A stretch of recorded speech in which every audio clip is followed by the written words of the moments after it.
Nós estamos de volta com o Oeste Sem Filtro e a desembargadora do TRF1, Solange Salgado, foi quem determinou a soltura do banqueiro Daniel Vorcaro do Banco Master. Segundo reportagem, o mesmo escritório que defende Vorcaro, o Bottini e Tamazauskas, advogados, também representou Solange em 2010, quando ela foi acusada de envolvimento em empréstimos fraudulentos na Fundação Habitacional do Exército. Auditorias da época apontaram contratos simulados que geraram prejuízo superior a 20 milhões de reais. Mas o processo disciplinar acabou anulado pelo Conselho Nacional de Justiça por falta de quórum. Mesmo assim, as conclusões das auditorias foram mantidas e outros magistrados envolvidos se tornaram alvos de ações.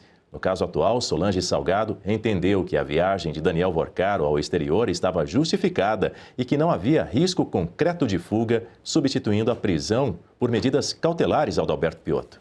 A informação sobre a viagem que a desembargadora chama de justificada e que não haveria risco de fuga, o entendimento da Polícia Federal foi exatamente o oposto, por isso pediu a prisão do Vorcaro e o prendeu, é que ele estaria indo para os Emirados Árabes para tentar negociar a venda do Master. Tá. A questão é a seguinte, o Master é um banco completamente furado e cheio de relações extremamente esquisitas.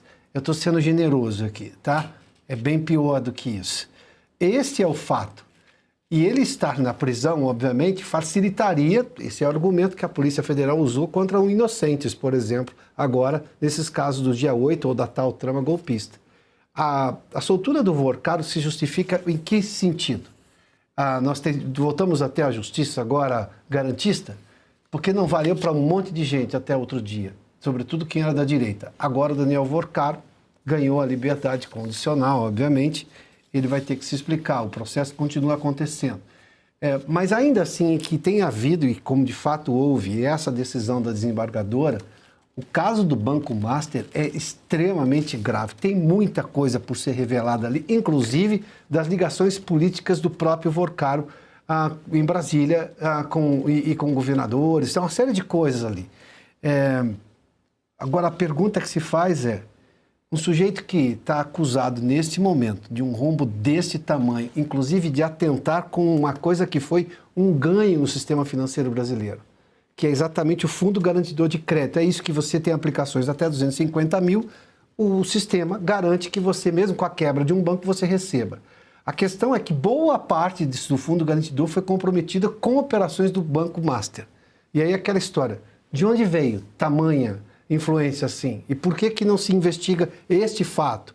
E qual é a razão de soltá-lo agora sem ter alguma certeza sobre qual a atuação dele e o que ele poderia interferir nesse momento da investigação?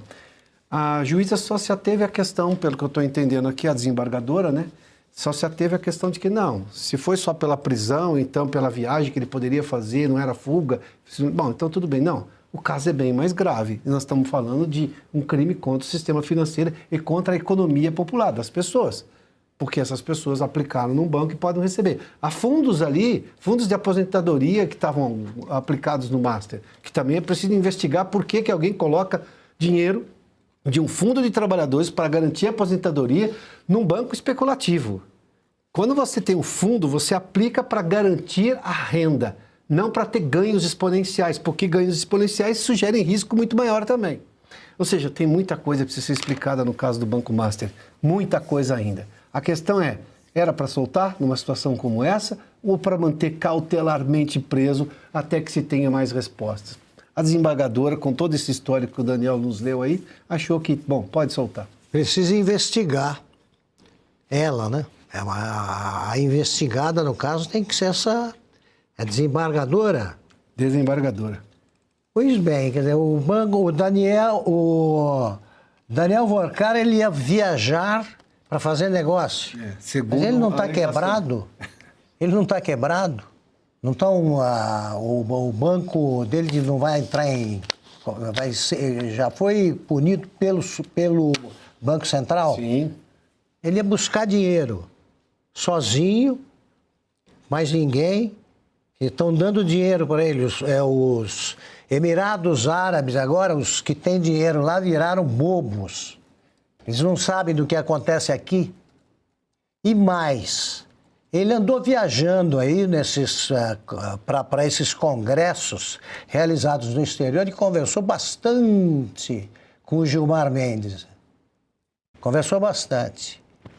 Aqui você tem qualquer tentativa, pensou em alguma coisa, tá? Pensou em viajar para perto de Brasília e se você quiser caçar, você leva uma arma, pronto, você está dando um golpe. Esse cara, que é uma capivara ambulante, o Vorcaro, ela dá o benefício da dúvida e com convicção. Com convicção. O governo Lula, os governos do PT estavam fazendo um levantamento outro dia bem minucioso.